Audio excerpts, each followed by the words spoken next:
नमस्कार दोस्तों, मैं डॉक्टर कुलदीप कुमार के सर आप सभी का बहुत बहुत स्वागत करता हूं एक नए बिंदु के साथ और एक नई कड़ी के साथ। तो साथियों, आज हम पढ़ने जा रहे हैं लहरों के राजहंस।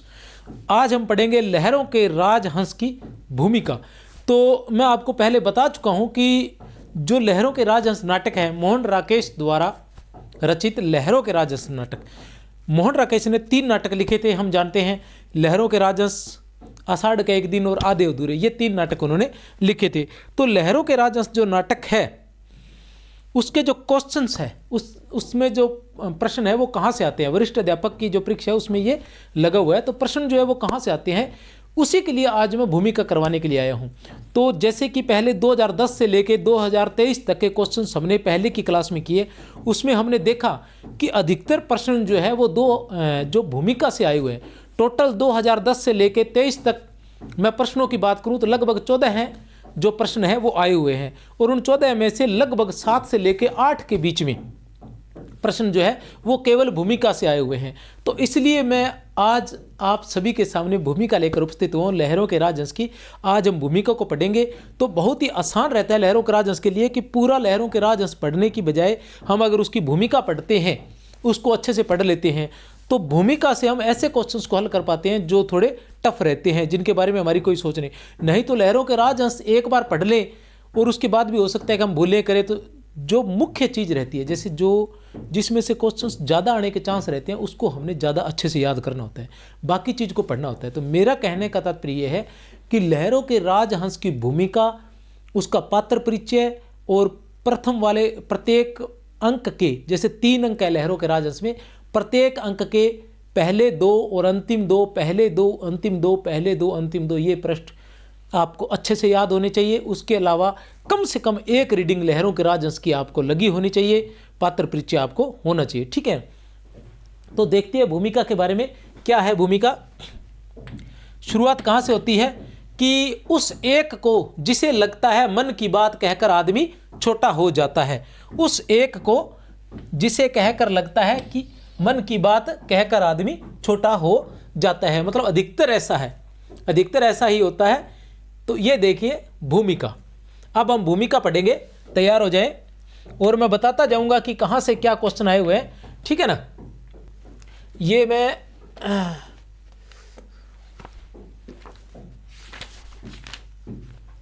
ये बुक्स भी मेरे पास है। लहरों के राजहंस में एक ऐसे कथानक का नाटकीय पुनराख्यान है जिसमें संसारिक सुखों, ठीक है ना,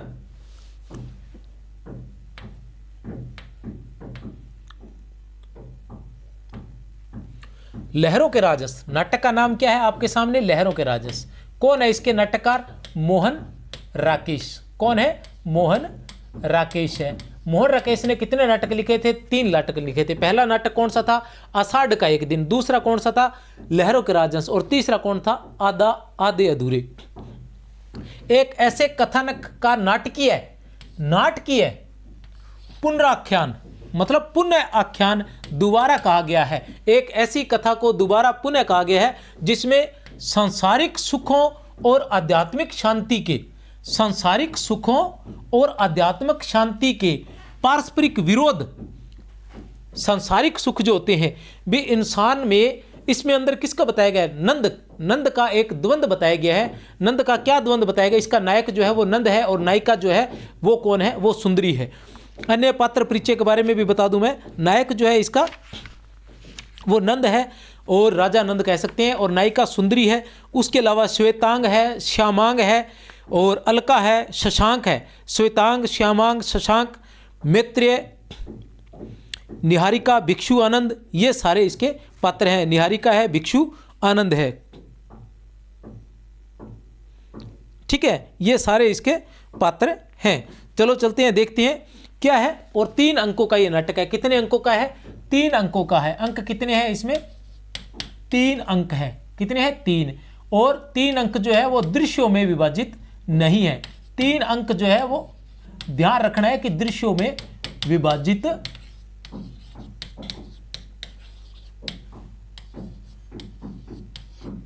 नहीं है। अंक जो है वो दृश्यों में विभाजित नहीं है। तो नंद जो है वो सांसारिक सुखों और आध्यात्मिक शांति संसारिक सुख और आध्यात्मिक शांति के बीच में द्वंद्व से ग्रसित वो रहता है नंद, ठीक है ना। और ये जो है किस में कब पूछा गया है, 2013 में इससे क्वेश्चंस पूछा गया है। कब पूछा गया है, 2013 में इससे क्वेश्चंस पूछा गया है। इस द्वंद्व का एक दूसरा पक्ष स्त्री और पुरुष के पारस्परिक संबंधों का अंतर्विरोध है। एक दूसरा पक्ष क्या है, स्त्री और पुरुष के पारस्परिक संबंधों का अंतर्विरोध। तो भैया यहां से क्वेश्चन आ सकता है, क्योंकि यह पहले एक बार भी नहीं पूछा गया है और बहुत ही महत्वपूर्ण है। क्या है दूसरा पक्ष, क्या है, स्त्री और पुरुष के पारस्परिक संबंधों का अंतर्विरोध है। जीवन के प्रेय और श्रेय के बीच एक कृत्रिम और आरोपित विरोध है। जीवन के प्रेय और श्रेय के बीच एक कृत्रिम आरोपित विरोध है। यहां से कब पूछा गया है क्वेश्चंस, यहां से पूछा गया है 2018 ईस्वी में। 2018 ईस्वी में यहां से क्वेश्चन पूछा गया है, जिसके कारण व्यक्ति के लिए चुनाव कठिन हो जाता है और उसे चुनाव करने की स्वतंत्रता भी नहीं रह जाती है। चुनाव की यातना ही इस नाटक का कथा बीज है और उसका केंद्र बिंदु है। चुनाव की यातना ही नाटक का कथा बीज है और उसका केंद्र बिंदु है। किसका चुनाव, प्रेय और श्रेय में से एक का चुनाव, सांसारिक सुख और आध्यात्मिक शांति, इनमें से एक का सुख, ठीक है ना। सांसारिक सुख और आध्यात्मिक शांति या फिर प्रेय और श्रेय, इनमें से जो चुनाव है वही इसका कथा बीज है और वही उसका केंद्र बिंदु है। धर्म भावना से प्रेरित इस कथानक में उलझे हुए ऐसे अनेक प्रश्नों का इस कृति में नए भावबोध के परिवेश में परीक्षण किया गया है। सुंदरी के रूप पाश में बंधे, किसके रूप पाश में बंधे, सुंदरी के। सुंदरी यहां की नायिका है। रूप पाश, रूप के बंधन में बंधे हुए अनिश्चित, अस्थिर और संशयी मन वाले नंद की। अब नंद की क्या विशेषता बताई गई है, बहुत ही महत्वपूर्ण है। नंद कैसे है, अनिश्चित, अस्थिर और संशयी मन वाले हैं। नंद कैसे हैं, अनिश्चित, अस्थिर और संशयी मन वाले। किसे कहा गया है, नंद को कहा गया है, सुंदरी को नहीं कहा गया, ध्यान लगा लेना। नाटक का अंत होते होते उसके हाथों में भिक्षा पात्र होता है और धर्म दीक्षा में उसके केश काट दिए जाते हैं। लहरों पर डोलने वाले राजहंस के समान ही नंद का मन चंचल है। लहरों पर डोलने वाले राजहंस के समान ही किसका मन चंचल है, नंद का मन चंचल है। और इस पर कब पूछा गया क्वेश्चंस, 2010 में इस पर एक क्वेश्चंस पूछा गया है। वह न तो सुंदरी के रूप पाश से ही मुक्त हो पा रहा है और न सच्चे और निर्विकार मन से भगवान बुद्ध की ही शरण में जा पा रहा है। अब ये समस्या है किसके, नंद की समस्या है कि सांसारिक सुख और आध्यात्मिक शांति में से वो किसे प्राप्त करे। तो वो क्या है कि सुंदरी के रूप पाश में बंधा हुआ है, न तो वो सुंदरी के पास आ पा रहा है और न वो महात्मा बुद्ध की शरण में जा पा रहा है। वो मतलब लहरों के सहारे दौड़ रहे राजहंसों के समान है। जैसे जिधर लहरें ले जाती हैं उसी तरफ राजहंस चले जाते हैं। उसी तरह जिस प्रकार के वातावरण में जाता है वैसा ही हो जाता है नंद जो है। वहाँ बुद्ध के पास जाता है तो उसे लगता है कि आध्यात्मिक शांति से बढ़कर कुछ नहीं है, और जब वह सुंदरी के पास आता है तो उसे लगता है कि उससे बढ़कर कुछ नहीं है। तो ये सारी इन चीज़ों के द्वंद्व में वह रहता है। वह न तो फिर अशुभ घोष के प्रसिद्ध महाकाव्य सौंदरानंद, किसके, अशुभ घोष के। अशुभ घोष के प्रसिद्ध महाकाव्य सौंदरानंद में जो इस नाटक की कथा का आधार है, इस नाटक की कथा का आधार है, नंद के इस द्विधाग्रस्त मन का बड़ा ही सुंदर काव्य चित्र प्रस्तुत किया गया है। अब यहाँ क्वेश्चन क्या है, 2023 में पूछा गया, 2013 में पूछा गया और 2011 में पूछा गया। यहीं से क्वेश्चन पूछे गए हैं। एक बार ऐसा पूछा गया कि जो लहरों के राजहंस है उसका आधार ग्रंथ कौन सा है, उसका आधार कौन सा है, तो सौंदरानंद है। एक बार ऐसा पूछा गया कि कथानक कहाँ से लिया गया है, तो कहाँ से लिया गया, सौंदरानंद से लिया गया है। एक बार ऐसा पूछा गया कि लहरों के राजहंस का कथानक सौंदरानंद से लिया गया है, उसके रचयिता कौन है, तो कौन है उसके रचयिता, अशुभ घोष है। ये 3 क्वेश्चन जो है यहाँ से पूछे गए हैं। आप देख लो ये अभी पहले ही प्रश्न चल रहा है और कम से कम 5 क्वेश्चन भूमिका से पूछे गए हैं। तो भूमिका जो है वो बहुत अधिक महत्वपूर्ण है, बहुत ही अधिक महत्वपूर्ण है। ध्यान लगाकर इसको पढ़ लें, आपके क्वेश्चंस कहीं नहीं जाने वाले हैं। आगे क्या लिखते हैं, तम गौरवम बुद्धगतम, तम गौरवम बुद्धगतम चकर्ष भार्यानुराग है पुनराचकर्ष सो निश्चय नापियो न तस्थो तरस्त रंगेश्वी राजहंस, ठीक है ना। बुद्ध का गौरव उसे अपनी ओर खींच रहा था, ये उसी का अर्थ है शायद, इसी का। ये जो लिखा तन गौरवम बुद्ध गतम चकर्ष भार्य अनुराग पुनरा चकर्ष, मतलब बुद्ध का गौरव उसे अपनी ओर खींच रहा था और सुंदरी का अनुराग अपनी ओर। ये जो पद है ये भी देख लेना भैया, आ सकता है। फिर देखोगे ये कहाँ से आ गया, ठीक है ना। ये पद जो है ये कहाँ से है और इसका अर्थ क्या है वो भी आप देख लो। क्या है अर्थ? बुद्ध का गौरव उसे अपनी ओर खींच रहा था और सुंदरी का अनुराग अपनी ओर। इस दुविधा में उसे न जाते बन रहा था और न रुकते। उसकी स्थिति लहरों पर डोलते हुए राजहंस की सी हो रही थी। तो लहरों के राजहंस का प्रतीक कौन है? नंद है। इसी काव्य चित्र से नाटककार ने अपने इस नाटक का शीर्षक लिया है। यह काव्य चित्र इस नाटक के मूल द्वंद्व भाव को व्यंजित करता है। नंद कथा बुद्ध के जीवन चरित्र का एक अंग है। अशोक घोष के ही दूसरे प्रसिद्ध महाकाव्य बुद्ध चरित्र में नंद की दीक्षा का उल्लेख किया गया है।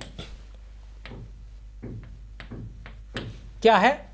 अशोक घोष के ही दूसरे प्रसिद्ध महाकाव्य बुद्ध चरित्र में भी नंद की दीक्षा का उल्लेख किया गया है। इस कथा का आधार पाली साहित्य में मिलता है। इस कथा का आधार पाली साहित्य में मिलता है। उदान और जातक में पाली साहित्य मिलता है। उदान और जातक में तथा धम्मपद के श्लोक, उदान और जातक में तथा धम्मपद के श्लोक 13-14 की अट कथा में नंद की कथा कही गई है। महत्वपूर्ण है, देख लें। उदान और जातक में तथा धम्मपद के श्लोक 13-14 की अटकथा में नंद की कथा कही गई है, किंतु पाली की नंद कथा से सुंदरानंद ही है। किंतु पाली की नंद कथा से सुंदरानंद ही है। परंतु नाटककार ने कथा के नाटकीय भाव और प्रयोजन को पुष्ट और तीव्र करने के लिए नए पात्रों और प्रसंगों की कल्पना की है। कामोत्सव का आयोजन, दीक्षा के पश्चात नंद का एक बार गृह लौट आना तथा अलका और श्यामांग का पूरे प्रसंग नाटककार द्वारा कल्पित है। यह सभी प्रसंग जो है नाटककार द्वारा कल्पित है, ध्यान लगा लेना। कामोत्सव का आयोजन है, यह भी कल्पित कथा है, ठीक है ना, ध्यान लगा लेना। कामोत्सव का जो आयोजन है यह भी कल्पित कथा है। दीक्षा पश्चात नंद का एक बार गृह लौट आना, यह भी कल्पित है। अलका और श्यामांग का पूरा प्रसंग नाटककार द्वारा कल्पित है। तो ये सारी चीजें जो है ये नाटककार द्वारा कल्पित है। लहरों के राजहंस के कथानक को आधुनिक जीवन भाव बोध का जो संवेदन दिया गया है, यह किससे संबंधित है? कथानक से संबंधित है। अभी जो बात आएगी विषय वस्तु से संबंधित, चरित्र चित्रण से संबंधित, पात्रों से संबंधित अलग अलग बातें आएगी। सबसे पहले हम बात करने जा रहे हैं तो कथानक की। कथानक को आधुनिक जीवन के भावबोध का जो संवेदन दिया गया है वह इस ऐतिहासिक कथानक को रचनात्मक स्तर पर महत्वपूर्ण बनाता है। नाटक की प्रस्तावना में नाटककार ने इस संबंध में अपना दृष्टिकोण स्पष्ट किया है। अब कौन कह रहे हैं? नंद, वो मोहन राकेश कहते हैं। क्या कह रहे हैं मोहन राकेश? देखते हैं। इसकी भूमिका जो है वो किसी और ने लिखी है। भूमिका किसने लिखी है? ये जो मैं भूमिका पढ़ रहा हूँ ये डॉक्टर सुरेश अवस्थी ने लिखी है। किसने लिखी है? डॉक्टर, ये जो सारे कथन पढ़े जा रहे हैं ये किसके हैं? डॉक्टर सुरेश अवस्थी के हैं। ये सभी कथन जो है ये किसके हैं? डॉक्टर सुरेश अवस्थी के हैं, ये ध्यान लगा लें, ठीक है ना। और अब जो मैं ये पढ़ने जा रहा हूँ ये कथन जो है ये किसका है? मोहन राकेश का है। किसका कथन है? मोहन राकेश का है। क्या कह रहे हैं मोहन राकेश? कथा का आधार अशोक घोष का सुंदरानंद काव्य। देखो स्पष्ट पूछा गया है कि कथा का आधार क्या है, तो कथा का आधार अशोक घोष का सुंदरानंद है। परंतु समय के विस्तार में स्थितियों का परिक्षेपण करने के कारण यह काल्पनिक भी है। स्थितियों का परिक्षेपण करने के कारण यह काल्पनिक भी है, ठीक है ना, ध्यान लगा लेना, यह काल्पनिक है। इतिहास और साहित्य के संबंध की व्याख्या करते हुए नाटककार लिखता है। फिर मोहन राकेश जी लिखते हैं, क्या लिखते हैं? देखो, साहित्य में इतिहास अपनी यथा तथ्य घटनाओं में व्यक्त नहीं होता। साहित्य में इतिहास अपनी यथा तथ्य घटनाओं में व्यक्त नहीं होता, घटनाओं को जोड़ने वाली ऐसी कल्पनाओं में व्यक्त होता है जो अपने ही एक नए और अलग रूप में इतिहास का निर्माण करती है। साहित्य इतिहास के समय से यह कथन किसका है? याद रखना प्यारे बच्चों, मोहन राकेश का है। बहुत ही शानदार कथन है। क्या है? कि साहित्य में इतिहास अपनी यथा तथ्य घटनाओं में व्यक्त नहीं होता है। अगर साहित्य में इतिहास अपनी यथा तथ्य घटनाओं में व्यक्त होने लग जाए तो वो इतिहास हो जाएगा, साहित्य नहीं रहेगा। साहित्य वही है जहां भाव है, ठीक है ना। भाव जहां नहीं होंगे वहां साहित्य नहीं हो सकता।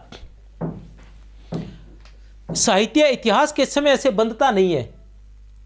समय में इतिहास का विस्तार करता है। ऐतिहासिक नाटकों में कथानक की ऐतिहासिकता और प्रामाणिकता का रचनात्मक दृष्टिकोण से कोई अर्थ नहीं है। वास्तव में ऐतिहासिक कथानकों के आधार पर श्रेष्ठ और सशक्त नाटकों की रचना तभी हो सकती है जब नाटककार ऐतिहासिक पात्रों और कथा स्थितियों को अनैतिहासिक और युगीन बना दे। बिल्कुल सही है, ठीक है ना।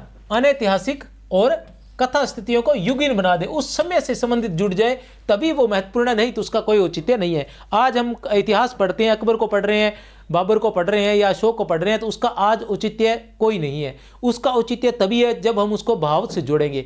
भाव से जोड़ने का मतलब है कि वर्तमान में उसकी क्या प्रासंगिकता है। अगर वर्तमान में कोई प्रासंगिकता है, उनसे हम कोई सीख ले सकते हैं, तब वो है। तो ऐसी चीज साहित्य में इस प्रकार की चीजें जोड़ी जाती हैं। तथा कथा के अंतर्द्वंद्व को आधुनिक अर्थ व्यंजना प्रदान कर दे। हिंदी में ऐतिहासिक नाटकों के कथानकों की प्रामाणिकता पर आग्रह रहता है और तभी हिंदी के अधिकांश ऐतिहासिक नाटक इतिहास की पाठ्य पुस्तकों का नाटकीय अर्थ रूप मात्र लगते हैं। इसके साथ ही हिंदी के आधुनिक नाटक साहित्य की जो 2-4 श्रेष्ठ कृतियां हैं, आधुनिक हिंदी के, ये कौन है? सुरेश अवस्थी की बातें हैं भैया, ध्यान लगा लेना, ठीक है ना। आधुनिक नाटक साहित्य की जो 2-4 श्रेष्ठ कृतियां हैं, स्कंदगुप्त है, कोणार्क है, अंधा युग है और आषाढ़ का एक दिन है। आषाढ़ का एक दिन किसका है? मोहन राकेश का है। स्कंदगुप्त किसका है? जयशंकर प्रसाद का है। कोणार्क किसका है? अंधा युग तो धर्मवीर भारती का है। कोणार्क बहुत ही महत्वपूर्ण है, अभी मेरा नाम दिमाग से निकल रहा है। सभी ऐतिहासिक है। इनकी श्रेष्ठता का कारण यह है कि इनके द्वारा नाटककारों ने ऐतिहासिक कथानक नहीं दोहराए, उनको नए परिवेश और आधुनिक संदर्भों में प्रस्तुत किया है। सभी देशों के नाटक साहित्य के इतिहास में विभिन्न युगों में जब भी श्रेष्ठ ऐतिहासिक नाटकों की रचना हुई है, तब नाटककारों ने प्राचीन कथानकों को नई दृष्टि से देखा है और उनको नई अर्थ व्यंजनाएं दी है। चाहे 2500 वर्ष पूर्व लिखी गई महान यूनानी त्रासदियां हो, चाहे एलिजाबेथ कालीन कामदियां, और चाहे फ्रांस, जर्मनी, इंग्लैंड और अमेरिका में पिछले 10-15 वर्षों में लिखे गए नई शैली के ऐतिहासिक नाटक हो। कपिल वस्तु में जिस समय भगवान बुद्ध धर्मोपदेश कर रहे थे और उनके जाति भाई धर्म के प्रति प्रेरित होकर दीक्षित हो रहे थे, ठीक है ना। कपिल वस्तु में कहां की बात है? कपिल वस्तु में जिस समय भगवान बुद्ध धर्मोपदेश कर रहे थे और उनके जाति भाई धर्म के प्रति प्रेरित होकर दीक्षित हो रहे थे, कामासक्त नंद अपनी परम रूपवती प्रियतमा सुंदरी के साथ विहार में लीन रहता था। लेकिन नंद का मन स्थिर भाव से सुंदरी का रूप भोग नहीं कर पाता, क्योंकि कहीं भीतर उसके मन में अस्थूल और असंसारी तत्वों के प्रति भी आकर्षण है। उसके मन का यही संस्कार और उसको पोषित करने वाली बाह्य परिस्थितियां ही नाटक के द्वंद्व का आधार है। वह घर से लौटे हुए उपेक्षित बुद्ध से क्षमा याचना करने के लिए जाने को विकल हो जाता है। वह घर से लौटे हुए उपेक्षित बुद्ध से क्षमा याचना करने के लिए जाने को विकल हो जाता है। जिस समय वह हाथ में दर्पण लिए सुंदरी के श्रृंगार में लीन है, उसी समय धम्म शरणं गच्छामि का स्वर उठता है और सहसा उसके हाथ का दर्पण गिरकर टूट जाता है। दर्पण का टूटना और कमल ताल में डोलती हुई बुद्ध की कल्पित छाया ऐसे ही प्रतीक है, ठीक है ना। दर्पण का टूटना और कमल ताल में डोलती हुई बुद्ध की कल्पित छाया ऐसे ही प्रतीक है, जो नंद की अस्थिर और द्विधाग्रस्त मनोदशा का संकेत करते हैं। किसका संकेत करते हैं? देख ले भैया, क्या है कि हाथ से दर्पण का टूटना और कमल ताल में डोलती बुद्ध की कल्पित छाया, ये किस चीज के प्रतीक है? ये प्रतीक है नंद की अस्थिर और द्विधाग्रस्त मनोदशा के प्रतीक है। नंद की अस्थिर और द्विधाग्रस्त मनोदशा की प्रतीक है। अपनी ही क्लांति से मरे हुए मृग की बात बार बार सोचना और दीक्षा के पश्चात व्याघ्र से लड़ना उसकी इसी मनोदशा की प्रतीकात्मक अभिव्यक्ति है। मृग की बात बार बार सोचना मतलब यहां जो है मृग जो है वो स्वयं को कहा है नंद ने, और जो व्याघ्र है वो जो संसारिक सुख है उसको उसने व्याघ्र कहा है, जिससे वो लड़ रहा है। नंद जब अनायास और अनिच्छा से ही भिक्षु बना दिया जाता है और वह भिक्षु वेश में घर लौटता है, तो सुंदरी को देखकर कहता है, जिस सामर्थ्य और विश्वास के बल पर जी रहा था उसी के सामने मुझे असमर्थ और असहाय बनाकर फेंक दिया गया है। जिस सामर्थ्य और विश्वास के बल पर जी रहा था उसी के सामने मुझे असमर्थ और असहाय बनाकर फेंक दिया गया। एक और तो नंद के मन का यह द्वंद्व है और दूसरी ओर रूप गर्विता सुंदरी के इस खंडित विश्वास की पीड़ा कि उसमें आसक्त उसका पति कैसे उसके रूप पास से मुक्त होकर बौद्ध भिक्षु होकर उन्हीं हाथों में भिक्षा पात्र लेकर उसके पास लौटा है। कि कहीं न कहीं सुंदरी को उसका गर्व जो है, उसका अभिमान जो है खंडित होते हुए नजर आता है। उसे लगता है कि ऐसे कैसे हो सकता है कि जिसको उसने अपने रूप के बंधन में बांध रखा था, जिसको उसने अपने रूप के बंधन में बांध रखा था, उसके सौंदर्य में ऐसे इतनी कमी कैसे आ सकती है। उसका सौंदर्य का, उसकी सुंदरता का बंधन जो है वो इतना कमजोर कैसे हो सकता है कि नंद जो है उसी के सामने बौद्ध भिक्षु बनकर आ जाए, उसको त्याग दे। त्यागता नहीं है, मतलब बौद्ध भिक्षु त्यागने जैसा हो गया, बौद्ध भिक्षु बन गया तो ठीक है ना। मुक्त होकर बौद्ध भिक्षु होकर उन्हीं हाथों में भिक्षा पात्र लेकर उसके पास लौटा है जिन हाथों में उसके श्रृंगार के लिए उसने दर्पण उठाया था। सुंदरी जीवन का भोग करना चाहती है, वह कामनाओं को स्थगित नहीं करना चाहती। कमल ताल के राजहंसों के जोड़े की किलोल सुनकर वह कहती है, कोई गौतम बुद्ध से कहे कि कभी कमल ताल के पास जाकर इनसे भी वे निर्वाण और अमरत्व की बात कहे। यह किसका कथन है? बहुत ही महत्वपूर्ण है। ऐसे कथन जरूर देखें क्योंकि अक्सर ऐसे ही कथन पूछ लिए जाते हैं। कोई गौतम बुद्ध से कहे कि कभी कमल ताल के पास जाकर उनसे भी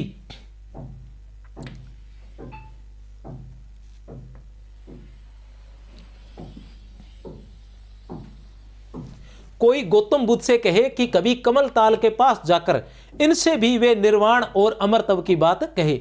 नाटक के अंत में जब वह नंद के द्वारा चंदन लेप का बिंदु बनाए जाने पर चौंक कर जाग जाती है तो उसकी दृष्टि नंद के केश कटे हुए भिक्षु वेशी मुख पर पड़ती है। उसका मन वितृष्णा से भर जाता है। इस प्रकार नाटक का कथानक अंतर्द्वंद्व के दो स्तरों पर संतरण करता है और इन्हीं दो स्तरों की पारस्परिक टकराहट से उसकी नाटकीयता अधिक तीव्र और गहन होती है। अंतर्द्वंद के दो स्तर है। एक अंतर्द्वंद जो है नंद के हृदय में चलता है और दूसरा अंतर्द्वंद जो है वो सुंदरी के हृदय में चलता है। नाटक का पहला अंक सुंदरी के कक्ष में आरंभ होता है। नाटक कितने अंकों में है? नाटक जो है 3 अंकों में है और अंकों को दृश्यों में नहीं विभाजित किया गया है। एक बार फिर बता दूं, नाटक का पहला अंक सुंदरी के कक्ष में आरंभ होता है। कर्मचारी साज सज्जा में लगे हुए हैं। सुंदरी के आग्रह पर कामोत्सव मनाया जाने वाला है। क्या मनाया जाने वाला है? कामोत्सव मनाया जाने वाला। अतिथियों की प्रतीक्षा है। एक अतिथि मैत्रेय पधारते हैं। एक अतिथि मैत्रेय पधारते हैं और जब कामोत्सव में सम्मिलित होने के लिए मैत्रेय के अतिरिक्त और कोई नहीं आता तो सुंदरी अपमान में विक्षुब्ध हो उठती है। इसी अत्यंत तीव्र और गहन कथा स्थिति में पहला अंक समाप्त होता है। यही अंक क्रिया व्यापार का पहला संचरण है। इसमें व्यापार और भाव की अनविति का पूरा निर्वाह हुआ है। सुंदरी की चारित्रिक विशेषताओं का परिचय मिल जाता है। नाटकीय कथा के उस द्वंद्व का पूर्वाभास हो जाता है जिसे नंद को झेलना है। गौण पात्रों और प्रसंगों को भी इस अंक में प्रस्तुत कर दिया जाता है और इस प्रकार से नाटकीय कथा का उद्घाटन बड़ी सफलता के साथ होता है। कामोत्सव का आयोजन इस संदर्भ में विशेष नाटकीय अर्थ और तीव्रता ग्रहण कर लेता है कि दूसरे ही दिन रानी यशोधरा भिक्षुणी बनने जा रही है। कामोत्सव के आयोजन में लगा हुआ श्यामांग कहता है, कल प्रातः देवी यशोधरा भिक्षुणी के रूप में दीक्षा ग्रहण करेगी और यहाँ रात भर नृत्य होगा, आपानक चलेगा।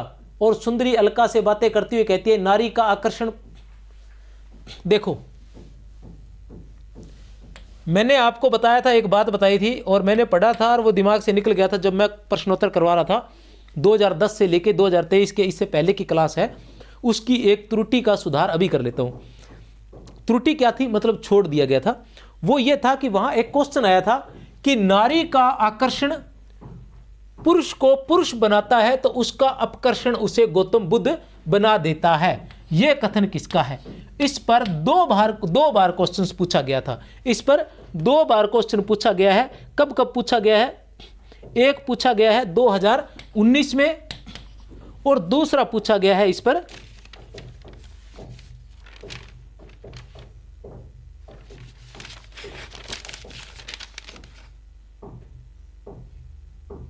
2018 में। 2 बार क्वेश्चन पूछे गए हैं।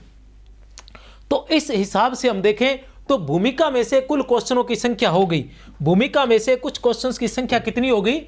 7 पहले बता रहा था और 7 2 ये हो गए। 9 क्वेश्चन जो भूमिका में पूछे गए हैं और 2010 से लेकर 2023 तक कुल लहरों के राजहंस से जो क्वेश्चन पूछे गए उनकी संख्या ज़्यादा से ज़्यादा 14 है। 14 में से 9 क्वेश्चन भूमिका में से आ चुके हैं अभी तक, और अभी भूमिका बाकी है। हो सकता है बाकी भी भूमिका में से, क्योंकि मैं ये सोच रहा था कथन जो अलग जगह से हो गए मेरे ध्यान में नहीं आई थी। अब देखिए, नारी का आकर्षण पुरुष को पुरुष बनाता है तो उसका अपकर्षण उसे गौतम बुद्ध बना देता है। और ये कथन जो है ये भी ध्यान रखना, ये कथन बहुत महत्वपूर्ण है। जो नहीं पूछे गए वो पूछे जा सकते हैं। इस बार ये क्वेश्चन पूछा जा सकता है। श्यामांग कहता है, अभी कल परीक्षा हो जाएगी, देख लेना। श्यामांग कहता है, कल प्रातः देवी यशोधरा भिक्षुणी के रूप में दीक्षा ग्रहण करेगी और यहाँ रात भर नृत्य होगा, अपानक चलेगा। और सुंदरी अलका से करती है कि नारी का आकर्षण पुरुष को पुरुष बनाता है तो उसका अपकर्षण उसे गौतम बुद्ध बना देता है। कमल ताल में राजहंसों का कलरव और श्यामांग द्वारा छाया की कल्पना इस प्रसंग को गहरी नाटकीय व्यंजना प्रदान करते हैं। वस्तु विधान में सुन ले, वस्तु विधान में नाटकीय कथा का उद्घाटन बहुत ही महत्वपूर्ण होता है। वस्तु विधान में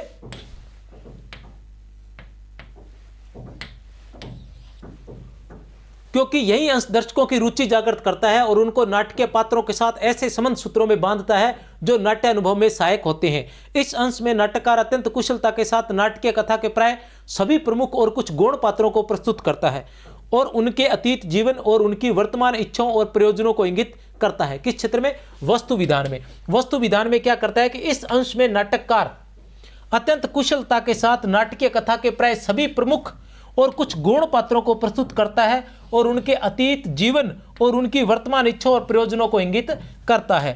3 अंकों वाले आधुनिक शैली के नाटक में पहला अंक प्राय कथा के उद्घाटन में ही लग जाता है।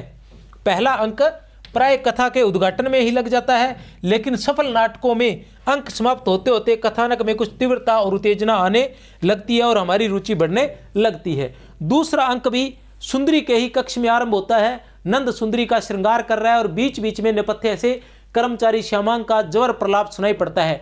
इन लहरों पर से यह छाया हटा दो, मुझसे यह छाया नहीं ओढ़ी जाती। बीच बीच में यह प्रलाप सुनाई देता है। किसका है ये प्रलाप? ये बहुत ही महत्वपूर्ण, देख लेना। नेपथ्य से पीछे से। नेपथ्य क्या होता है? पर्दे के पीछे के जो भाग होता है उसको नेपथ्य बोला जाता है। तो वहां से नाटक जो पर्दे के आगे होता है और पर्दे के पीछे जो नेपथ्य कहलाता है, वहां से जो आवाजें आ रही है वो है क्या है? श्यामांग की आवाजें हैं। श्यामांग की। श्यामांग क्या कह रहे हैं? इन लहरों पर से छाया हटा दो, मुझसे यह छाया नहीं ओढ़ी जाती। जिस समय नंद सुंदरी के श्रृंगार में व्यस्त है, अलका यह संदेश लाती है कि गौतम बुद्ध भिक्षा के लिए द्वार पर आए थे और भिक्षा की याचना करने के बाद लौट गए। नंद सुंदरी से कहता है कि मुझे जाकर इस प्रमाद के लिए उनसे क्षमा याचना करनी चाहिए। सुंदरी यह कहकर अनुमति दे देती है कि जाइए, लौटकर आप ही इस विशेषक को पूरा करेंगे और तभी मैं शेष श्रृंगार करूंगी। नंद चला जाता है और यह अंक नेपथ्य से श्यामांग के इस संवाद के साथ समाप्त होता है। यह छाया मेरे ऊपर से हटा दो, एक किरण कोई और। यह भी कथन किसका है? यह बहुत ही महत्वपूर्ण कथन है। आप इसको क्या समझ सकते हो? गलतफहमी हो सकती है आपको, ठीक है ना। नेपथ्य से कथन कहा गया, श्यामांग का है, ठीक है ना। बार बार कथन आ रहा है, यह छाया मेरे ऊपर से हटा दो। यहीं से आएगा क्वेश्चन, देख लेना। कल की बात है, कल ही आ जाएगा, लंबी चौड़ी बात नहीं है। यह अंक कथा का दूसरा संचरण है और इसमें भी व्यापार अनविति का पूरा निर्वाह हुआ है। अंक समाप्त होते होते कथा का मूल द्वंद आरंभ हो जाता है। नंद बुद्ध के पास क्षमा याचना के लिए चले जाते हैं और सुंदरी अधूरा श्रृंगार लिए हुए उनके वापस लौट आने की प्रतीक्षा में बैठी रहती है। इस अंक में सुंदरी की चरित्र रेखाएं और स्पष्ट होती हैं और नंद के मन की द्विधा और द्वंद स्पष्ट होने लगता है। नंद हाथ में दर्पण लिए सुंदरी के श्रृंगार में योग दे रहा है। इतने में नेपथ्य में धम शरणम गच्छामि का स्वर सुनाई देता है। सुंदरी कहती है, देखिए दर्पण हिल गया। इस अंक का श्रृंगार प्रसंग बड़ा ही कोमल और सरस है, हिंदी नाटक साहित्य में नितांत नया है। मतलब धम शरणम गच्छामि कहते ही देखिए दर्पण हिल गया। ये देखिए दर्पण हिल गया, ये क्या है? ये है दर्पण हिल गया से तात्पर्य यह कि नंद जो है वो अंदर से कहीं न कहीं विचलित हो गए हैं। जैसे ही धम शरणम गच्छामि होता है तो नंद जो है अंदर से कहीं न कहीं, मतलब जो मन में लहरें उठ रही है, मन में जो द्वंद उठ रही है, उसका प्रतीक है ये कि देखिए दर्पण हिल गया है। तीसरे अंक का आरंभ नंद के लिए सुंदरी की आकुल प्रतीक्षा के साथ होता है। सुंदरी जो है प्रतीक्षा कर रही है। पहले के अंदर सुंदरी का कामोत्सव आयोजन का प्रारंभ किया गया, कामोत्सव का आयोजन किया जाएगा, उसकी सारी तैयारियां चल रही हैं, सब कुछ तेजी से चल रहा है, ठीक है ना। और वहीं एक बार ये बात भी आती है कि कल जो है महात्मा बुद्ध यहाँ आएंगे और यशोधरा जो है वो भिक्षुणी बनेंगी, या जो भी है बौद्ध धर्म ग्रहण करेगी, जो क्या बोलते हैं वो कुछ बौद्ध धर्म में बोलते हैं, ठीक है ना। और उसके बाद क्या है, लेकिन दूसरा जो अंक होता है उसके अंदर क्या है कि जो नंद है वो उसका श्रृंगार कर रहे हैं, किसका, सुंदरी का श्रृंगार कर रहे हैं, इसी में निकलता है। और उसके बाद जैसे ही महात्मा बुद्ध के भिक्षा के लिए द्वार पर आने और वापस लौट जाने की बात चलती है, और जो नंद है वो उनको जब पता चलता है कि महात्मा बुद्ध जो है वो वापस लौट गए हैं, तो वो उनसे क्षमा याचना करने के लिए जाते हैं, और सुंदरी उनसे कहती है कि आप चले जाओ, मैं आपका इंतजार करूंगी, बाकी का श्रृंगार आप स्वयं आकर ही करोगे, ठीक है ना। और इस तरह से वो चले जाते हैं। फिर वो तीसरे अंक में हम आते हैं। तीसरे अंक में क्या होता है देखते हैं। तीसरे अंक का आरंभ नंद के लिए सुंदरी की आकुल प्रतीक्षा के साथ होता है। कमल ताल के राजहंस उड़कर चले गए हैं। लंबी प्रतीक्षा के बाद जब नंद सिर मुड़ाए हुए भिक्षु वेश में आता है तो सुंदरी थक कर सो चुकी है। नंद कहता है, मैंने कहा था तुम्हारा विशेष सूखने से पहले ही मैं लौट आऊंगा, परंतु नहीं आ सका। तुम पूछती तो मैं क्या उत्तर देता। किसका कथन है? नंद का कथन है, बहुत महत्वपूर्ण है। मैंने कहा था तुम्हारा विशेषक सूखने से पहले।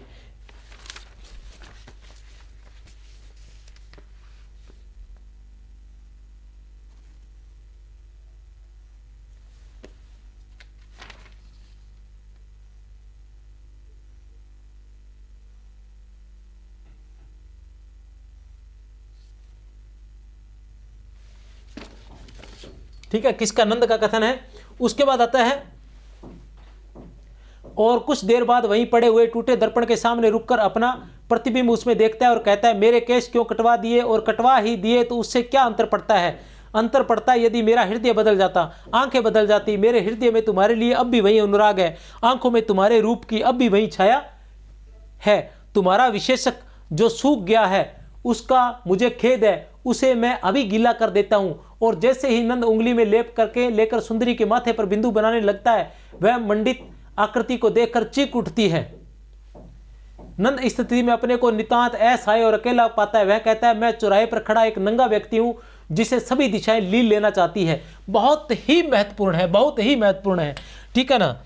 पूछा जा सकता है प्यारे विद्यार्थियों, यहां से नंद क्या कहता है, बहुत ही अधिक महत्वपूर्ण है। नंद क्या कहता है कि मैं चौराहे पर खड़ा एक नंगा व्यक्ति हूं जिसे सभी दिशाएं लील लेना चाहती है, और अपने को ढकने के लिए उसके पास कोई आवरण नहीं है। बहुत ही महत्वपूर्ण है। मोहन राकेश स्वयं भी ऐसे ही थे, विचारों के द्वंद्वों में डूबे हुए। मैं चौराहे पर खड़ा एक नंगा व्यक्ति हूं जिसे सभी दिशाएं लील लेना चाहती है, और अपने को ढकने के लिए उसके पास कोई आवरण नहीं है। ऐसा वाक्य जो ऐसा लगता है जैसे मोहन राकेश स्वयं के लिए ही कह रहे हैं। उनके भाव यहाँ पर उमड़ कर आ गए हैं लेखक के, और वह इसी मानसिक यात्रा में सुंदरी से बिना मिले ही चला जाता है।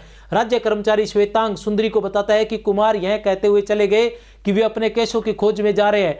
वे तथागत से पूछना चाहते हैं कि उन्होंने उनके केशों का क्या किया, उनकी पत्नी को केशों की आवश्यकता है। इस पर सुंदरी वितर्षणा में कहती है,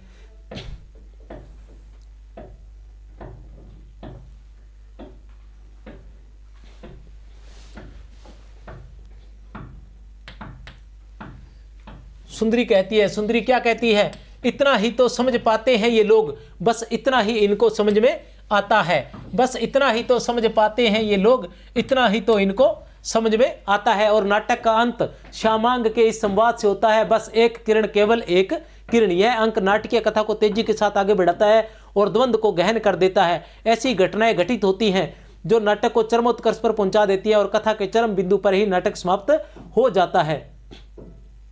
अपने संबंधों और परिस्थितियों से लड़ते हुए टूटे और खंडित पात्रों की विषम स्मृतियां मन पर छा जाती हैं। जिस सुंदरी ने कहा था कि नारी का आकर्षण पुरुष को गौतम बुद्ध बना देता है, वहीं सुंदरी नंद को भिक्षु वेश में देखकर अपने इस भारी पराजय से विक्षुब्ध हो उठती है, और नंद सुंदरी के इस गहरे विक्षोभ को नहीं समझता। वह अपनी पत्नी के संतोष के लिए अपने शोभा केस लाने चला जाता है। इसी अत्यंत विषम बिंदु पर नाटक समाप्त होता है। लहरों के राजहंस आधुनिक यथार्थवादी नाट्य रचना पद्धति पर लिखा गया है, और उसमें इसी पद्धति के व्यवहारों और रूढ़ियों का पालन किया गया है। एक ही दृश्यबंध पर नाटकीय कथा घटित होती है, और कथा का विभाजन 3 अंकों में किया गया है। अंकों का दृश्यों में विभाजन दृश्यों में नहीं विभाजित किया गया, अंकों को दृश्यों में विभाजित नहीं किया गया। बहुत ही महत्वपूर्ण है, ये पूछा गया है पहले, ठीक है ना। कब पूछा गया ये भी बता दूं मैं आपको। ठीक है ना, किसी नाटक के किसी प्रश्न के अंतर्गत एक कड़ी के रूप में पूछा गया है। यथार्थवादी नाट्य रचना पद्धति में एक दृश्यबंद और 3 अंकों वाले नाटकों का विकास आधुनिक रंगमंच के स्वरूप और प्रदर्शन की परिस्थितियों तथा साधनों के कारण हुआ है।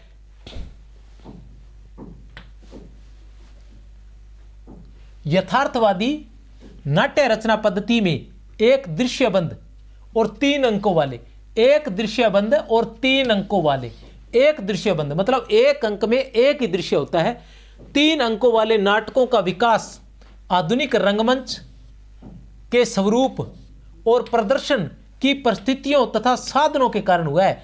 क्योंकि 3 अंक वाले इतने न तो परिस्थितियां होती है, न ऐसा स्वरूप है, न प्रदर्शन, इसके कारण ही 3 अंकों वाले नाटकों का विकास हो। इससे पहले ज्यादा अंकों वाले नाटक होते थे।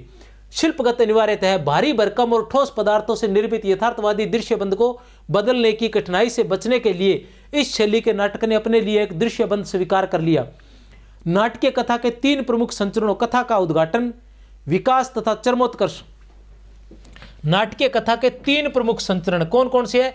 कथा का उद्घाटन, विकास तथा चरमोत्कर्ष के आधार पर इस शैली के नाटकों में 3 अंकों का विधान रहता है।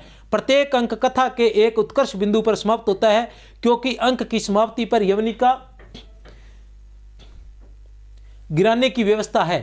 नाटक का अंत कथा के चरमोत्कर्ष पर पहुंचकर उसके तुरंत बाद हो जाता है। एक स्थान पर नाटक की मतलब 3 अंकीय नाटक में क्या होता है कि चरमोत्कर्ष पर पहुंचकर उसका कोई निर्णय नहीं निकलता है, चरमोत्कर्ष पर पहुंचकर नाटक समाप्त हो जाता है। एक स्थान पर नाटक की सभी घटनाएं दिखाकर नाटककार ने स्थान अनुमिति का पूरी तरह पालन किया है। स्थान अनुमिति के साथ साथ नाटक में घटना स्थलों तथा पात्रों की मनोदशाओं का परिचय देने वाले रंग निर्देश भी यथार्थवादी नाट्य पद्धति के अनुसार ही रखे गए, रंग निर्देश भी दिए गए हैं। इस प्रकार यह नाटक एक विशेष रचना पद्धति और शिल्प विधान के अनुसार एक सुगठित और तर्कसंगत रूपबंध का निर्माण करता है। लेकिन नाटक में 2 प्रसंगों की योजना इस रूप में की गई है कि उससे इसका रूपबंध कमजोर होता है। इन दोनों प्रसंगों श्यामांग प्रसंग और नंद दीक्षा तथा उसके प्रत्यावर्तन का प्रसंग का विश्लेषण इस नाटक के रूपबंध के स्वरूप को समझने के लिए उपयोगी होगा। नाटक की वस्तु योजना और उसके संबंध में श्यामांग प्रसंग का महत्वपूर्ण स्थान है। श्यामांग प्रसंग का महत्वपूर्ण स्थान है क्योंकि यह प्रसंग कई प्रकारों से और कई स्तरों पर नाटक की मुख्य कथा और उसके मूल संघर्ष से जुड़ा हुआ है। अतः नाटक के आशय और उसके रूप शिल्प को समझने के लिए इस प्रसंग के स्वरूप को समझना आवश्यक है। इस संबंध में सबसे बड़ी बात यह है कि यह प्रसंग और इसका प्रयोजन शैली के नाटकों के गौण कथानक से भिन्न है, जिनमें मुख्य कथानक के साथ साथ गौण कथानक चलता रहता है और जो नाटक के समूचे रूपबंध में समन्वित होकर कथानक की बुनावट का अंग नहीं बन पाता और जो अपनी स्वतंत्र सत्ता के साथ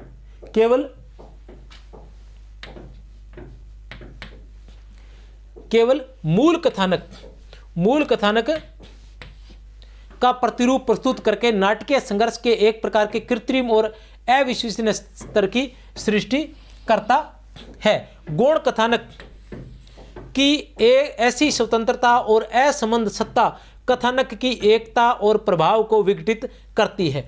गौण कथानक की ऐसी स्वतंत्र और असंबद्ध सत्ता कथानक की एकता और प्रभाव को विघटित करती है। गौण कथानक, जो गौण कथानक होता है उसकी स्वतंत्रता जो होती है वो कथानक की एकता और प्रभाव को विघटित करती है। लहरों के राजहंस में श्यामांग प्रसंग नाटक के पूरे रूपबंध का ही अंग है, वो गौण कथानक नहीं है, गौण कथा नहीं है, अलग नहीं है, अंग है और वह नाटक की प्रमुख कथा वृत्ति और द्वंद्व भाव को ही अधिक तीव्र बनाता है, अपना स्वायत्त अस्तित्व नहीं निर्मित करता। भी जो गौण कथा होती है वो स्वतंत्र नहीं होनी चाहिए, वो मूल कथा की एकता को खत्म करती है। तो इसमें जो गौण कथा है वो क्या है? श्यामांग की कथा है। किसकी कथा है? श्यामांग की जो कथा है वो गौण कथा है, श्यामांग प्रसंग जो है, लेकिन वो अलग नहीं है, वो स्वतंत्र नहीं है, वो असंबद्ध नहीं है, वो इससे संबंधित है, इससे जुड़ा हुआ है और मूल कथानक की एकता को बाधित नहीं करता है। लेकिन श्यामांग प्रसंग नाटकीय दृष्टि से महत्वपूर्ण होकर भी दर्शक की रुचि और नाटक के सहज प्रभाव में बाधक बनता है। इसका कारण यह है कि श्यामांग की चरित्रगत अवधारणा और उसके कार्यों और कथनों के मंतव्य स्पष्ट नहीं है। श्यामांग की चरित्रगत अवधारणा और उसके कार्यों और कथनों के मंतव्य स्पष्ट नहीं है और ऐसा लगता है कि उनके संबंध में नाटककार दुविधाग्रस्त है। आरंभ में लगता है कि श्यामांग और अलका का अत्यंत सहज, कोमल और मौन पारस्परिक आकर्षण सुंदरी और नंद के उद्दाम मुखर और काम सिक्त प्रेम का ही एक प्रतिरूप है। इस प्रकार यह प्रसंग एक निश्चित नाटकीय प्रयोजन की सिद्धि की चेष्टा करता है और फिर बाद में यही श्यामांग नंद के अस्थिर और द्वंद्व जर्जर मन का एक प्रतिरूप बन जाता है और अपने ज्वर प्रलाप में जैसे नंद की ही अनिश्चितता, विभ्रम और अकुलाहट को ध्वनित करता है। जब वह कमल ताल में दिखाई देने वाली छाया से डरता है तब जैसे कि नंद ही बुद्ध की छाया से डर रहा हो। दूसरे अंक के प्रारंभ में एक स्वर श्यामांग का नेपथ्य से उभरता है और उधर नंद अपने मन की उद्विग्नता के कारण रात गए तक जाग रहा है। ये दोनों स्वर एक दूसरे से टकराते हैं और एक दूसरे को काटते हैं और तब ऐसा लगता है जैसे कि नंद ही रंगमंच पर अनिद्रा में अशांत बैठा है और नंद ही नेपथ्य से प्रलाप कर रहा है। कोई स्वर नहीं है, कोई किरण नहीं है, एक छाया है, अंधेरे कूप में भटकती हुई छाया। कोई स्वर नहीं है, कोई किरण नहीं है, एक छाया है। एक्चुअल में क्या होता है, ये जो कहानी बताई गई मैं बता दूं, इसमें क्या होता है कि प्रारंभ में क्या है कि नंद और सुंदरी के जो दृश्य दिखाए गए हैं उन दृश्यों में उनका प्रेम दिखाया गया है। उधर श्यामांग और अलका जो है उनके प्रेम के कहीं न कहीं प्रेम के दृश्य दिखाए गए। तो ऐसा लगता है कि नंद और सुंदरी के प्रेम को चित्रित करने के लिए उनको कहा गया है। तो मैं आपको बता दूं, जो यहाँ आलोचक जो लिख रहे हैं वही बात वो कह रहे हैं कि मतलब वो यहाँ कह रहे हैं कि ये इसका कमज़ोर पक्ष बताने की कोशिश कर रहे हैं। लेकिन मैं बता दूं ये कमज़ोर पक्ष नहीं है, उन्हीं की बातों से ही मैं आपको ये बताने का प्रयास करूंगा कि यह उनका कमज़ोर पक्ष नहीं है, ये उनका प्रबल पक्ष है कि नाटककार का उद्देश्य जो था वो क्या था। नाटककार का उद्देश्य श्यामांग और अलका के माध्यम से उनके भावों को ही चित्रित करना था, सुंदरी और नंद के भावों को ही चित्रित करना था। और विशेष रूप से इसके जो नायक है, लहरों के राजहंस, नाटक का नाम क्यों रखा गया, क्योंकि लहरों के राजहंस जो है नंद के प्रतीक है, तो नंद से संबंधित ही था। तो पहले जब प्रेम के बताए गए तो श्यामांग में भी कहीं न कहीं प्रेम के भाव दिखाए गए हैं, लेकिन बाद में जैसे जैसे वो नंद जो विचलित होते हैं उनके मन में द्वंद्व पैदा होता है, तो श्यामांग के मन में भी द्वंद्व होता है और जिन बातों को नंद कह नहीं पाते हैं, अभिव्यक्त करते हैं अपने भावों से, उन्हीं को वो नेपथ्य से उनकी आवाज़ के माध्यम से कहना चाहते हैं। और उसके माध्यम से बताया गया है कि किस प्रकार जो दर्शक है वो थोड़ा सा समझने में हो सकता है कन्फ्यूजिंग हो, जैसे जो पाठक है वो भी शायद इस बात को उस तरह से ना समझ पाए, लेकिन वो बताना यही चाह रहे हैं। वो आवाज़ जो है वो नेपथ्य से, आवाज़ तो नेपथ्य से किसकी है, आवाज़ तो श्यामांग की है, लेकिन वो आवाज़ वास्तव में किसकी है, वो उसकी आवाज़ बताने की कोशिश की जा रही है, नंद की आवाज़ को बताने का प्रयास किया जा रहा है। उधर नंद अपने मन की उद्विग्नता के कारण इस प्रकार नाटककार एक साथ ही जैसे श्यामांग से दो काम लेना चाहता है और दो प्रयोजनों की सिद्धि चाहता है। बिल्कुल सही है, श्यामांग के चरित्र का यही विरोधाभास इस अत्यंत महत्वपूर्ण प्रसंग की नाटकीय शक्ति को क्षीण कर देता है। अब ये जो विरोधाभास की बात कर रहे हैं, इस चीज को अपने को तो ये ध्यान रखना है कि क्षीण कर देता है, क्या कर देता है, विरोधाभास। इस अत्यंत महत्वपूर्ण किसका विरोधाभास, इतनी लंबी सारी बात वो नहीं पूछेगा, वो इतने पूछेगा कि श्यामांग का जो प्रसंग है वो श्यामांग में दो काम लेना चाहता है और दो प्रयोजनों की सिद्धि चाहता है। श्यामांग के चरित्र का यही विरोधाभास, श्यामांग के चरित्र का यही विरोधाभास इस अत्यंत महत्वपूर्ण प्रसंग की नाटकीय शक्ति को क्षीण कर देता है और इसी कारण अलका का अत्यंत प्रयोजनशील और स्पष्ट चरित्रांकन भी पूरी तरह से विकसित नहीं हो पाता है। किसका पूरी तरह से नहीं हो पाता, अलका का। हालांकि ये मैं अपनी तरफ से कोई विचार नहीं रखूंगा क्योंकि मैं भी नाटकों पर पीएचडी कर चुका हूं, लेकिन अभी फिलहाल विचार नहीं रखूंगा क्योंकि अभी जो पढ़ा रहे हैं वो परीक्षा की दृष्टि से पढ़ाया जा रहा है और आपके लिए यही महत्वपूर्ण है, नहीं तो मैं यहाँ पर अपने विचार भी बहुत अच्छे से रख सकता था। नाटक में आरंभ में ही श्यामांग से हमारा परिचय हो जाता है। वह नितांत सामान्य जगत धर्मा व्यक्ति नहीं है, वह विचारवान है, अंतर्मुखी है और भारी यथार्थ के साथ नहीं बंध पाता। यह बिल्कुल सही है। अपने यहाँ क्या है कि बस इतना याद रखना है, श्यामांग का परिचय हो गया भैया। श्यामांग क्या है, नितांत सामान्य जगत धर्मा व्यक्ति नहीं है, नितांत सामान्य जगत धर्मा व्यक्ति नहीं है, वह विचारवान है, वह अंतर्मुखी है, वह भारी यथार्थ के साथ नहीं बंध पाता है, वह कमल ताल में एक छाया देखता है और उस पर पत्थर फेंकता है। इस अपराध में उसे अंधकूप में डाल दिया जाता है, बाद में उसे मुक्त कर दिया जाता है, इसके पश्चात हम उसे रंगमंच पर नहीं देखते। ठीक है ना, ये श्यामांग के बारे में है, ये बहुत ही महत्वपूर्ण है। ठीक है ना, ये परिचय है श्यामांग का। इसके केवल उसका ज्वर प्रलाप सुनती है, यह प्रलाप नंद के ही मन का संघर्ष ध्वनित करता है। ऐसी स्थिति में श्यामांग किसका प्रलाप? नंद के ही मन का द्वंद्व अभिव्यक्त करता है, श्यामांग का। ठीक है ना। ऐसी स्थिति में श्यामांग एक सक्रिय पात्र के रूप में मर जाता है और अपने प्रसंग और उन मूल्यों से पूरी तरह से कट जाता है जो नाटकीय दृष्टि से महत्वपूर्ण थे, क्योंकि वे नाटकीय कथा की मुख्य भावभूमि और उसके संघर्ष भाव का प्रतिपक्ष प्रस्तुत करते थे। अब उसके संवाद, क्रिया, व्यापार का वहन और चरित्र का उद्घाटन न करके प्रतीकात्मक लाक्षणिक वक्तव्य बन जाते हैं। अब जो वो बोलता है वो सारे के सारे क्या बन जाते हैं? प्रतीकात्मक लाक्षणिक वक्तव्य बन जाते हैं। श्यामांग प्रतीक बनकर नाटकीय कथा के सीधे स्पष्ट द्वंद्व को केवल अस्पष्ट नहीं बनाता, बल्कि वह नाटक के वस्तु विधान और रूप बंध को भी कमजोर करता है। नेपथ्य से श्यामांग के स्वर का जिस प्रकार संगीत खंडों के समान प्रयोग किया गया है, वह प्रदर्शन को भी कमजोर और कृत्रिम बना देता है। नंद के दीक्षित होने की घटना वस्तु विज्ञान की दृष्टि से नाटक में एक बहुत कमजोर कड़ी है। ठीक है ना। कौन सी कमजोर कड़ी है? देख ले। नंद के दीक्षित होने की घटना जो है वो वस्तु विज्ञान की दृष्टि से नाटक की बहुत कमजोर कड़ी है। सुंदरी तथा गत से मिलकर नंद के वापस आने की आकुल प्रतीक्षा करते करते उनिंदी हो जाती है। इतने में श्वेतांग आता है। अलका उससे नंद के संबंध में पूछती है। श्वेतांग अलका को नंद के भिक्षु बनने की सारी कथा सुनाता है और बताता है कि लोगों का कहना है उसके बाद के विक्षुब्ध होकर अपने घने जंगल की ओर चले गए हैं। इस पर अलका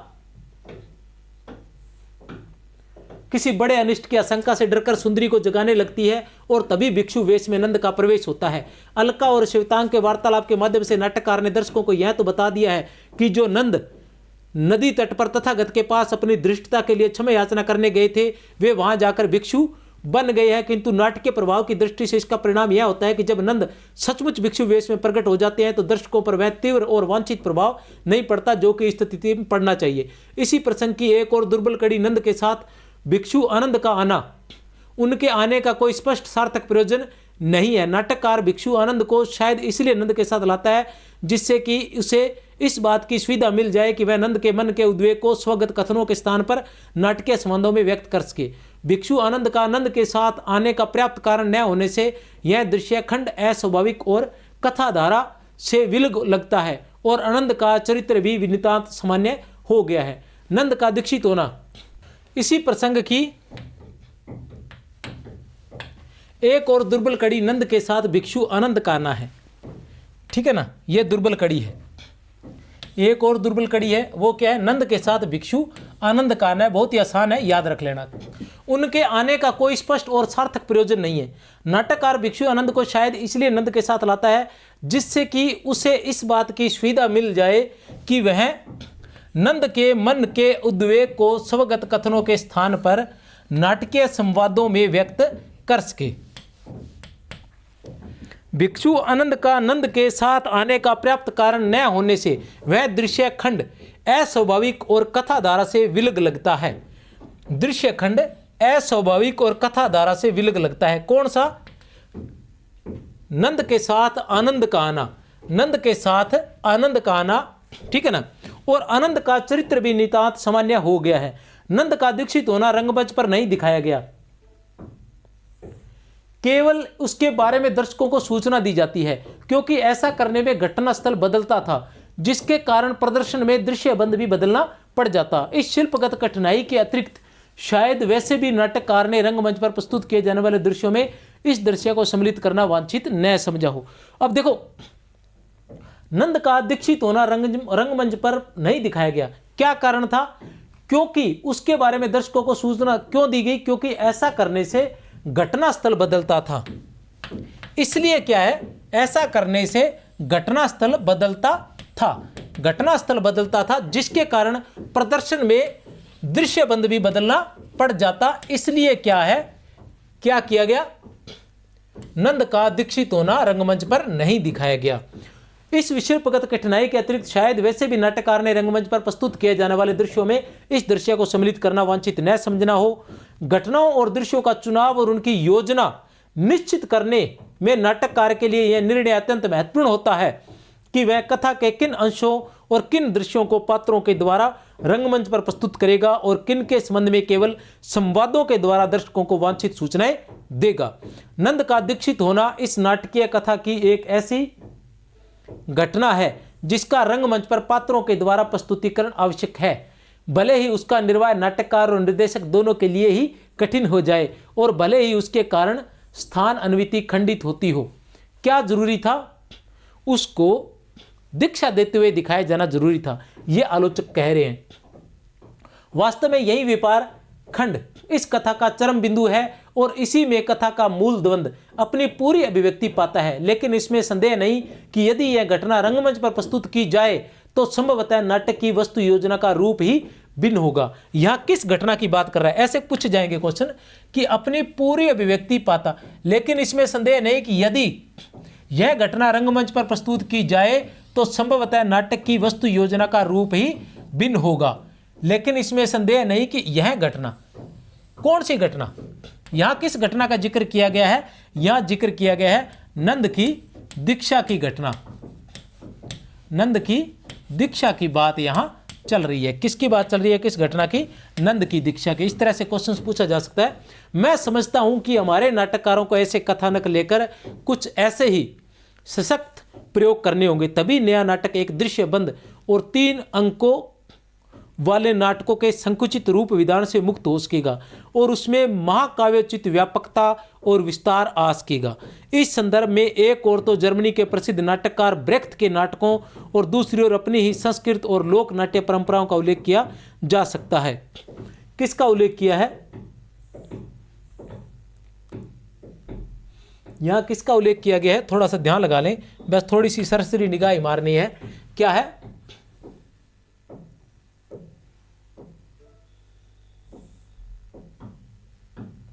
जर्मनी के प्रसिद्ध नाटककार ब्रेख्त, जर्मनी के प्रसिद्ध नाटककार ब्रेख्त का यहां जिक्र किया गया है।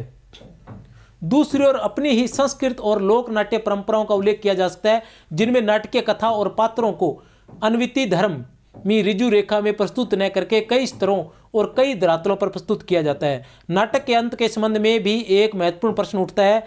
नंद जब भिक्षु बनकर वापस लौटता है तो वह सुंदरी से बिना मिले ही लौट जाता है।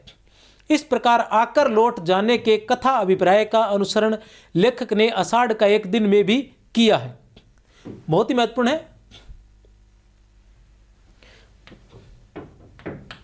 यह बात जो कहां आई है? आषाढ़ का एक दिन में भी आई है। किस में आई है? आषाढ़ का एक दिन में भी आई है। ठीक है ना?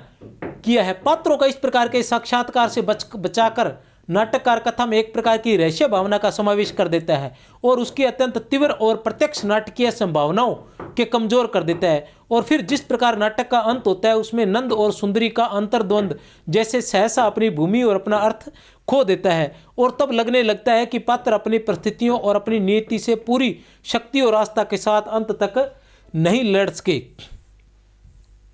इस प्रकार की अनुभूति नाटक के दर्शकों के लिए सबसे अधिक घातक सिद्ध होती है। इस प्रकार की अनुभूति नाटक के दर्शकों के लिए सबसे अधिक घातक सिद्ध होती है। यहीं से क्वेश्चन पूछे जाएंगे इस प्रकार के। इस प्रकार की अनुभूति नाटक के दर्शकों के लिए सबसे अधिक घातक सिद्ध होती है। इस प्रकार की अनुभूति नाटक के दर्शकों के लिए सबसे अधिक घातक सिद्ध होती है। किस प्रकार की अनुभूति? किस प्रकार की अनुभूति जो है सबसे अधिक घातक सिद्ध होती है?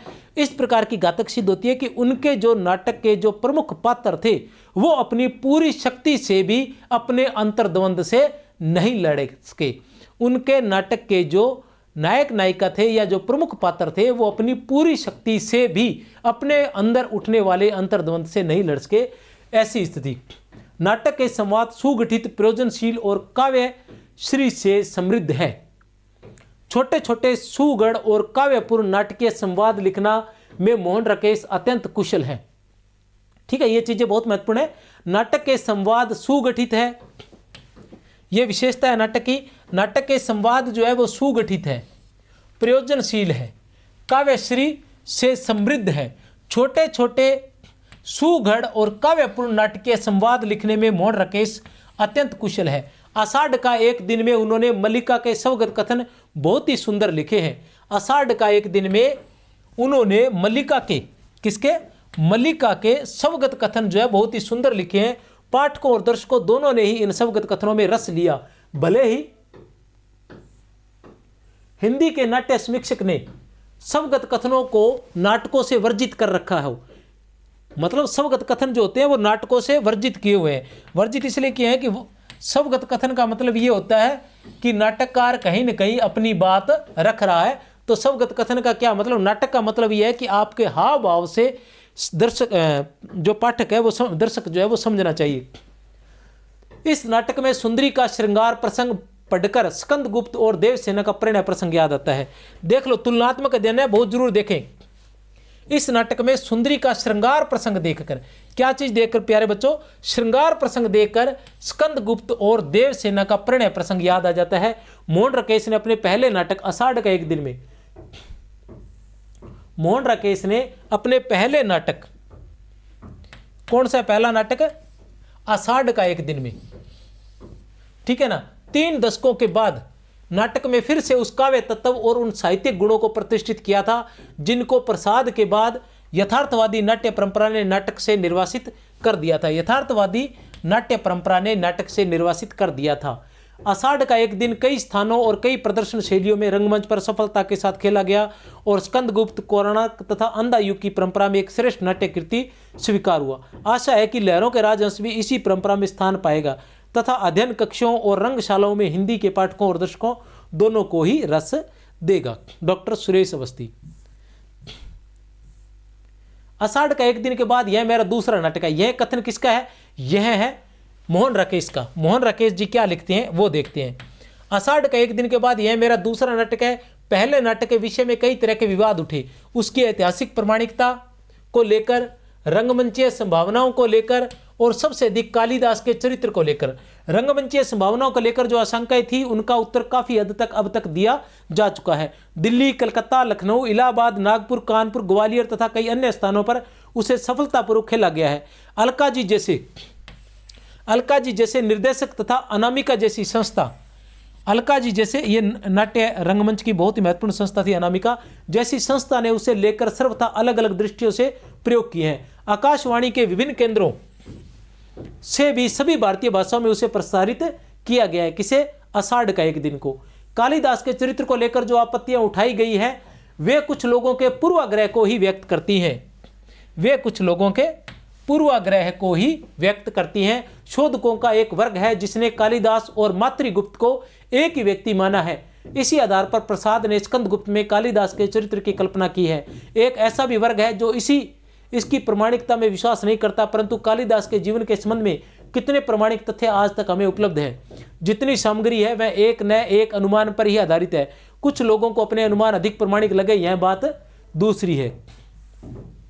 एक आलोचक ने लिखा था कि कालिदास जैसे व्रती तपस्वी महात्मा को नाटक में एक दुर्बल व्यक्ति के रूप में चित्रित किया गया है।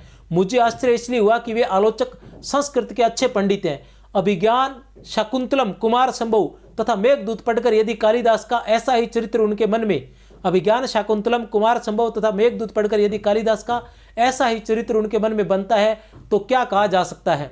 रूढ़िगत संस्कार ही जहां व्यक्ति का विवेक बन जाए वहां और आशा करना व्यर्थ है। रूढ़िगत संस्कार,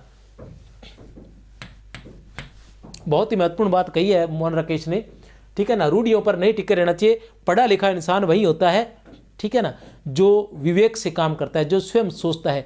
प्राचीन चले आए अंधविश्वासों पर जो व्यक्ति चलता है उसे पढ़ा लिखा इंसान नहीं माना जा सकता। जो पाखंडों पर विश्वास करता है, जो आडंबरों पर विश्वास करता है, जो रूढ़ियों पर विश्वास करता है, उस इंसान को पढ़ा लिखा इंसान नहीं माना जा सकता। विवेकहीन इंसान कहा जा सकता है उसे, जैसा मोहन राकेश कह रहे हैं, ठीक है ना।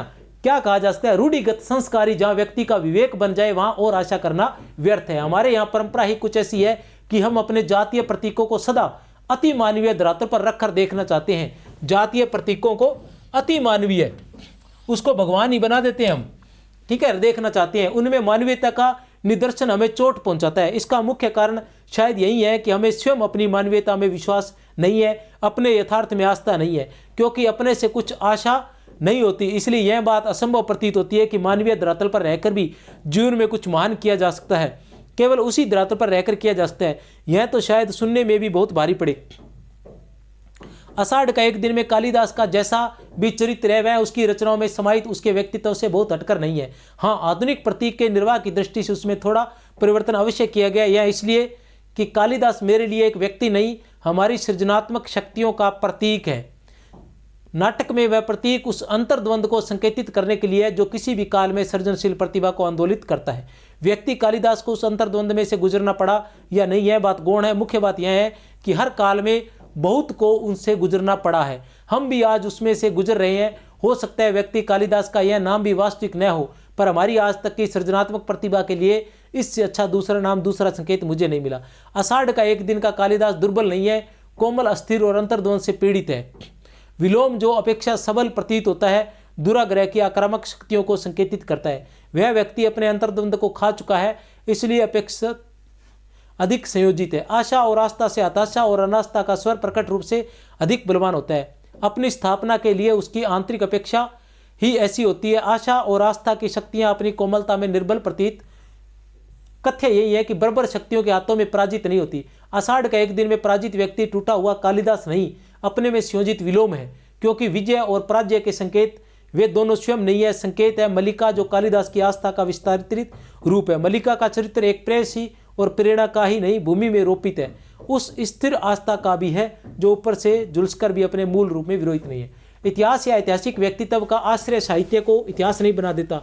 इतिहास तथ्यों का संकलन करता है, उन्हें एक समय तालिका में प्रस्तुत करता है। साहित्य का ऐसा उद्देश्य कभी नहीं रहा। इतिहास के रिक्त कोष्ठों की पूर्ति करना भी साहित्य का उपलब्धि क्षेत्र नहीं है। साहित्य इतिहास के समय से बंधता नहीं है, समय में इतिहास का विस्तार करता है। युग से युग को अलग नहीं करता, कई युगों को अपने एक साथ जोड़ता है। इतिहास के रिक्त कोष्ठों की पूर्ति करना भी साहित्य का उपलब्धि क्षेत्र नहीं है। साहित्य इतिहास के समय से बंधता नहीं है, समय में इतिहास का विस्तार करता है। युग से युग को अलग नहीं करता, कई युगों को एक साथ जोड़ देता है। इस तरह से इतिहास आज और कल उसके लिए आज और कल नहीं रह जाते। समय की असीमता में कुछ ऐसे जुड़े हुए क्षण बन जाते हैं जो जीवन को दिशा संकेत देने की दृष्टि से अविभाज्य है। इस तरह साहित्य में इतिहास अपनी यथातथ्य घटनाओं में व्यक्त नहीं होता, घटनाओं को जोड़ने वाली ऐसी कल्पनाओं में व्यक्त होता है जो अपने ही एक नए और अलग रूप में इतिहास का निर्माण करती है। कथन किसका है? मोहन राकेश का है। वैसे ये किसके लिए कथन थे?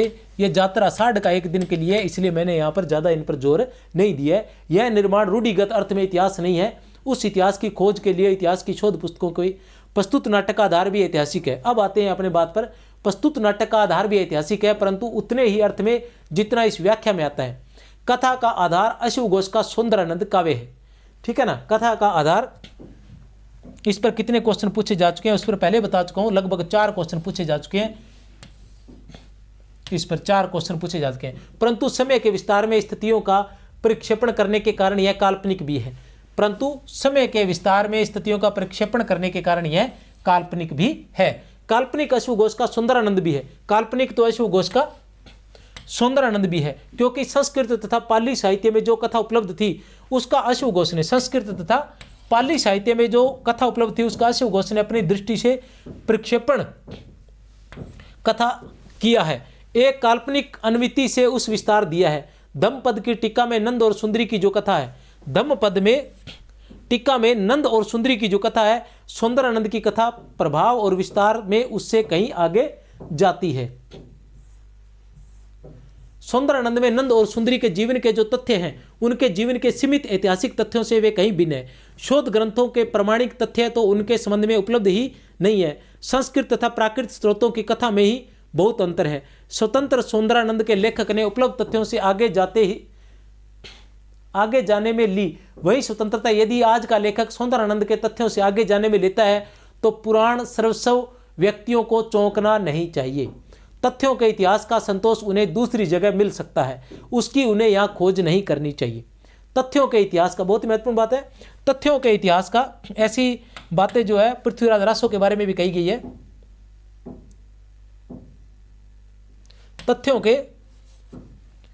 तथ्यों के इतिहास का संतोष उन्हें दूसरी जगह मिल सकता है, उसकी उन्हें यहाँ खोज नहीं करनी चाहिए। कहाँ?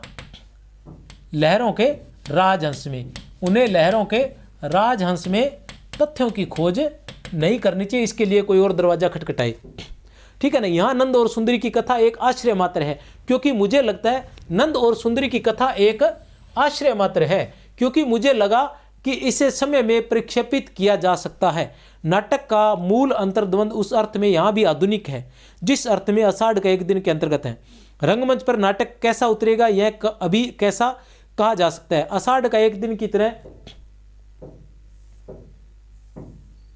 प्रकाशन से पहले उस दृष्टि से इसकी भी परीक्षा नहीं की जा सकती।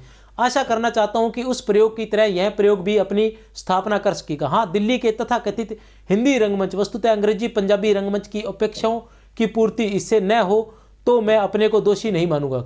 हाँ, दिल्ली के तथाकथित हिंदी रंगमंच, ऐसे किसी रहस्य का बीज इस नाटक में नहीं है जो तीसरे अंक के अंत में जाकर खुलता हो। दिल्ली के कुछ एक स्वनामधन्य निर्देशकों के मन में नाटक की जो कल्पना है उसकी पूर्ति 19वीं शताब्दी के यूरोपीय नाटकों से ही हो सकती है, जो थोड़े और आधुनिक हैं, आर्थर मिलर और टेनेसी विलियम्स के नाटकों से।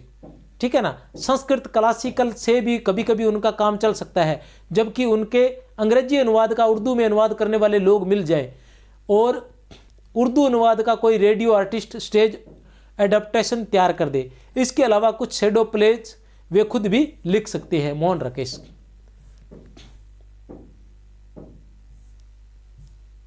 ये पात्र परिचय: कर्मचारी श्वेतांग श्यामांग, नंद की पत्नी सुंदरी, दासी अलका है, ग्रहाधिकारी शशांक है, बुद्ध का सुतेला भाई नंद है, नंद का एक मित्र मैत्रेय है, दासी निहारिका है और बुद्ध का शिष्य भिक्षु आनंद है। स्थान और समय: अंक 1 है कपिल वस्तु स्थान है, राजकुमार नंद के भवन में सुंदरी का कक्ष और रात उतरने का समय, और वहीं कक्ष प्रत्यूष से कुछ पहले, प्रत्यूष का मतलब भोर सुबह, और वहीं कक्ष अगली रात। ये 3 ही अंक हैं। तो मैंने अपनी तरफ से पूरी कोशिश की है कि इस चीज़ को आपको अच्छे से समझा पाऊँ। तो उम्मीद करता हूँ ये बहुत ही महत्वपूर्ण है।